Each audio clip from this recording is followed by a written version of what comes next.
नमस्कार शेतकरी बांधव. या पाठीमागे जे कांदे लागवड झाली आहे आता जवळजवळ 1.5 महिन्याच्या पुढे आहे. 1.5 पावणे 2 महिने झाले, 2 महिन्यापर्यंत आहे. त्या ठिकाणी आता कुठेतरी शेंडे करपा दिसतो पहा तुम्ही. त्या ठिकाणी कुठेतरी शेंडे धरलेत. त्याला धरायचं कारण एक असं आहे की आताचं वातावरण थोडंसं चेंजेस आहे, दव पडले, धोका आहे, त्यामुळे शेंडे करपा निश्चितच धरला गेलाय. तर याला महत्त्वाची फवारणी आहे की जेणेकरून चांगल्या पद्धतीमध्ये शेंडे करपा थांबल, त्याचबरोबर पिकाला ग्रेनरी सुद्धा येईल आणि हिरवेगारपणा सुद्धा राहील. त्यासाठी आपल्याला महत्त्वाचं जे बुरशीनाशक आहे ते कोणतं मारणं गरजेचं आहे. त्यासाठी महत्त्वाचं काम असेल आपल्या चॅनलला फॉलो करा, व्हिडिओला लाईक करा, शेअर करा आणि आपल्या शेतकरी बांधवांना पाठवा.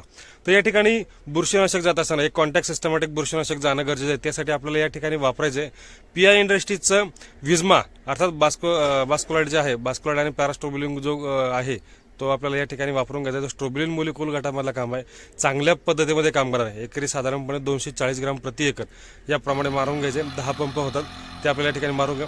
त्याचबरोबर ग्रेनरी वाढली पाहिजे आणि चांगल्या पद्धतीमध्ये हिरवेगारपणा येण्यासाठी त्यांचंच पीआय इंडस्ट्रीचं जे बायोविटा आहे ते तुम्ही या ठिकाणी आपल्याला स्प्रेच्या माध्यमातून एकरी 500 ml या पद्धतीमध्ये आपल्याला स्प्रे करायचा आहे.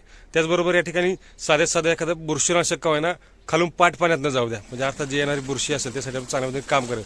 तर या ठिकाणी जे आपलं सल्फर आहे, सल्फर या ठिकाणी साधारणपणे एकरी 3 ते 5 किलो या प्रति पाण्यामध्ये आहे. त्याचा रिझल्ट खूप सुंदर आणि चांगल्या पद्धतीने मिळणार आहे. होणारी बुरशी असेल, होणारी मर रोग असेल त्याच्यावर चांगल्या काम करणार आहे. ही महत्त्वाची फवारणी ती करायची. त्याचबरोबर कीटकनाशक करताना पिवळा मावा असेल, काळा मावा असेल, त्या ठिकाणी मार्शल कार्बोसल्फान म्हणतो आपण, ते FMCचं आहे किंवा धानुकाचा आतंक आहे, ते सुद्धा आपण या ठिकाणी वापरू शकता.